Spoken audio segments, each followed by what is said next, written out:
నమస్తే. ప్రస్తుతం మనతో పాటు సీనియర్ జర్నలిస్ట్ దాము బాలాజీ ఉన్నారు. ఆయనతో మాట్లాడదాం. నమస్తే సార్. నమస్తే. సార్ నిన్న ప్రెస్ మీట్‌లో ఐజీ ఒకటి ప్రకటించారు. ఏంటంటే పాస్టర్‌కి సంబంధించి అంటే 4 అవర్స్ మిస్సింగ్ ఉంది. అంటే అది మిస్టరీగానే ఉండిపోయింది. అసలు ఆ 4 అవర్స్‌లో విజయవాడలో ఏం చేశారు పాస్టర్ ప్రవీణ్ అని చెప్పేసి ఒక క్వెషన్ రైజ్ అవుతుంది. అసలు ఏం చేసి ఉండే అవకాశం ఉందంటారు సార్?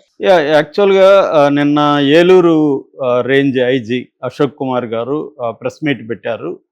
ఆయన అక్కడ తూర్పుగోదావరి జిల్లా ఎస్పీ కిషోర్‌తో పాటు ఆయన ప్రెస్ మీట్ పెట్టి ఆయన వివరించారు మొత్తం. ఇప్పటి వరకు వాళ్ళ ఇన్వెస్టిగేషన్‌లో ఏమేమి తేలాయి, ఇంకా ఏమేమి తేలాల్సి ఉంది అనేది ఆయన వివరించాడు. ఆయన ఏది కూడా కన్క్లూజివ్‌గా ఏది మాట్లాడలేదు. ఎందుకంటే ఎవిడెన్స్ కన్క్లూజివ్‌గా వాళ్ళకి ఇంకా లేదు.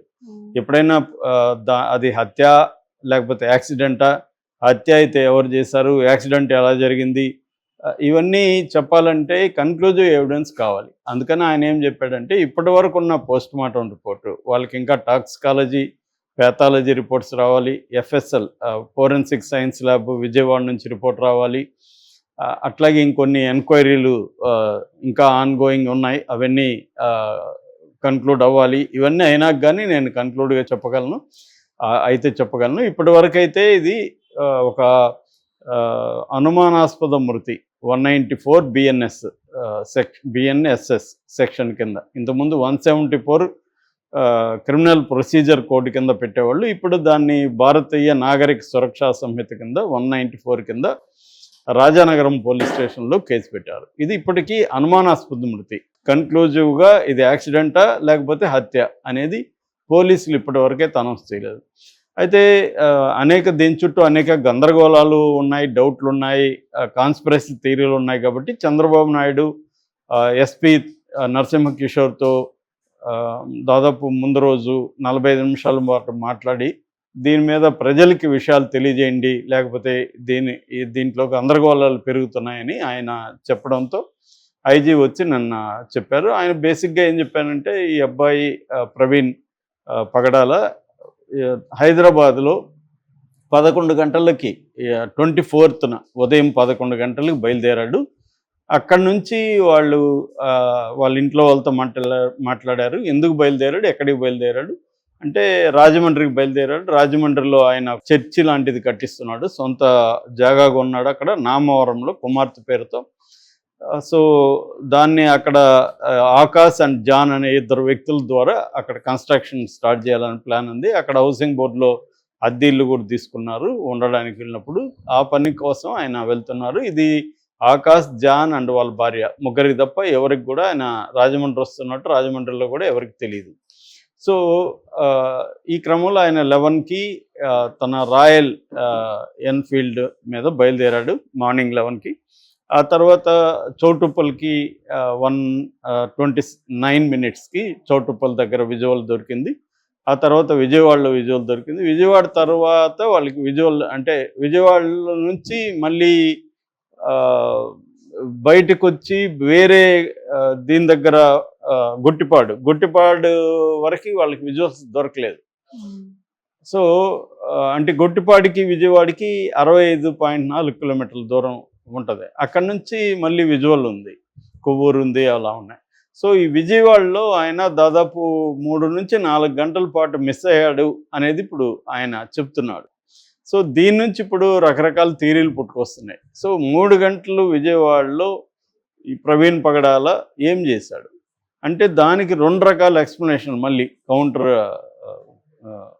అంటే ప్రో అండ్ కాన్ అంటాం కదా. ఒక పోలీసులు అయితే మేమైతే ఏం చెప్పలేము, మేము ఇంకా ప్రైవేట్ సీసీటీవీలను కూడా పరిశీలిస్తున్నాం అక్కడ ఆ రూట్లో. అంటే ఇతను ఎక్కడికి పోయాడు ఏంటనేది మాకైతే ఇప్పటివరకు ఏం తెలియదు. ఎవరైనా తెలుసుంటే అంటే విజయవాడలో ఎవరినో కలిసి ఉండాలి కదా, మామూలుగా అయితే కలిసి ఉంటే వాళ్ళు మాకు ఫోన్లు చేసి చెప్పండి అని ఫోన్ నెంబర్ కూడా ఇచ్చారు.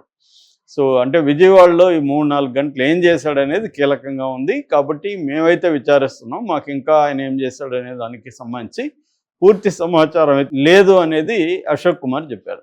అయితే ఇప్పుడు దీని నుంచి రకరకాల థియరీలు వస్తున్నాయి. ఒకటి ఏంటంటే అంటే బీజేపీ బ్యాచ్ కావచ్చు, హిందుత్వ శక్తులు ఏంటంటే ముందు నుంచి చెప్తున్నది తను తాగి డ్రైవ్ చేశాడు, యాక్సిడెంట్ చేశాడు అనేది ఒక సింప్లిస్టిక్ కారణంతో వాళ్ళు చెప్పేస్తున్నారు. సో దానికి ఇప్పుడు ఇది ఉపయోగించుకుంటున్నారు. విజయవాడలో మనోడేం లేదు, వాళ్ళ ఫ్రెండ్స్తో కలిసి 3-4 గంటలు మంచిగా మజా చేశాడు, తాగాడు. అక్కడ నుంచి మళ్ళీ బయలుదేరాడు. మందు దీంట్లో ఉన్నాడు కాబట్టి అతను యాక్సిడెంట్ చేశాడు అనేది వీళ్ళ వెర్షన్.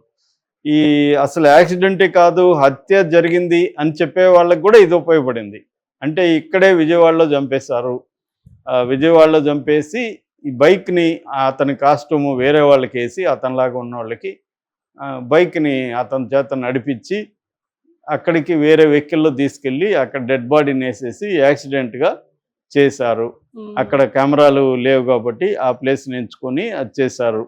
అందుకని కొవ్వూరులో కూడా ఇతను బైక్ మీద వెళ్తున్న విజువల్స్ చూసినప్పుడు దీంట్లో సీసీటీవీలో అతను మా అన్నయ్య కాదన్న సొంత చెల్లెలు శ్రీదేవి అమ్మాయి పేరు, ఆమె చెప్తుంది.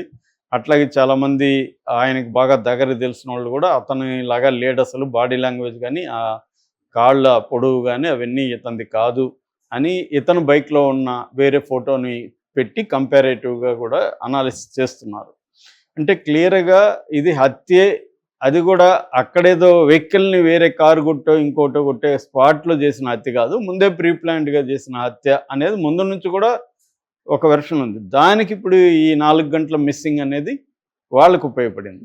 సో అంటే ఇద్దరికి కన్వీనియంట్గా ఎవరి ఇప్పుడు మనం ఆబ్జెక్టివ్గా చూసినప్పుడు ఇద్దరిది కూడా పాసిబుల్లే కదా. అబ్బాయి అక్కడ తాగుండొచ్చు, మామూలుగా నేను కూడా లాంగ్ డ్రైవ్లు చేస్తుంటాను, మధ్యలో చాలామంది తాగుతూ వెళ్ళే వాళ్ళని కూడా నేను చూశాను. బీరు ఇట్లా తాగుతూ కూడా డ్రైవ్ చేసిన బ్యాచ్ ఉన్నారు కార్లో.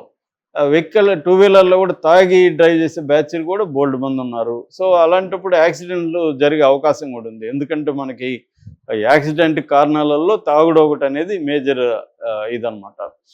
ఎందుకంటే వాళ్ళకి ఆ మోటార్ స్కిల్స్ అంటారు, ఆ మోటార్ స్కిల్స్ కంప్లీట్గా యాక్టివ్గా ఉండవు. తాగడం వల్ల దాదాపు 40-50% మోటార్ స్కిల్స్ అనేవి నీ బ్రెయిన్ ఫంక్షనింగ్ అని ఇవన్నీ డల్ అయిపోతాయి. సో ఆ డల్ అయిపోయినప్పుడు స్కిడ్ అయ్యే అవకాశం ఉంది, పక్కకి దారి మళ్ళీ అవకాశం ఉంది, కొద్దిగా కళ్ళు మూసే నిద్ర కూడా వస్తుంది. కాబట్టి అలాగే నేను పర్సనల్గా కూడా నేను ఒకసారి నైట్ అంతా డ్రైవ్ చేసి అర్లీ మార్నింగ్ 4కి గుంతలోకి దింపేపోయిన కార్లో మా వైపు ఉండి అరిసింది కాబట్టి ఆగింది. అట్లాగే నేను వెనక్కి కూర్చొని వెళ్తుంటే మా ఫ్రెండ్ ముందు డ్రైవ్ చేస్తుంటే మంచిగా భోజనం చేసి మధ్యాహ్నం ఒక దగ్గర డాబా దగ్గర మంచిగా భోజనం చేసి అతను డ్రైవ్ చేస్తున్నాడు, నేను వెనక నిద్రపోతున్నా.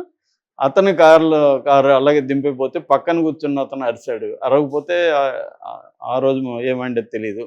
అలాగా చాలాసార్లు నిద్ర అనేది అంటే మనం అలసిపోవడం కావచ్చు, లేకపోతే మందు కొట్టడం వల్ల కావచ్చు, లేకపోతే ఎక్కువ తినేసి భుక్తాయాసం కావచ్చు. అందుకని ఎవ్రీ 2 అవర్స్కి ఆగమంటారు. మామూలుగా ఎక్స్పర్ట్లు ఏమంటారంటే వెహికల్కి రెస్ట్ ఇవ్వాలి, మీరు కూడా రెస్ట్ తీసుకోండి. కొంతమంది ఆగరు, అసలు వాళ్ళకి ఆగడమే ఇష్టం ఉండదు. అది కూడా నేను చాలాసార్లు చూశాను. అది గొప్పగా కూడా చెప్తాను, ఎక్కడ ఆగలేదని, నువ్వు బాగానే వచ్చేసావే స్పీడ్గానే అని అప్రిషియేట్ చేయడం, ఇవన్నీ మన దీంట్లో ఉంటాయి. మనం కానీ బీబీసీ వాళ్ళు ఒక డాక్యుమెంటరీ కూడా దీని మీద తీశారు. ఇండియన్ హైవేస్లో మన వాళ్ళు ఇండియన్స్కి అసలు ట్రాఫిక్ సెన్సే లేదని వాళ్ళు ఒక డాక్యుమెంటరీ కూడా తీశారనమాట. అది కూడా ఏంది, క్వాడ్రిలేటరల్ నేషనల్ హైవే అంటారు, golden quadrilateral national highway route దాదాపు 6,000 కిలోమీటర్లు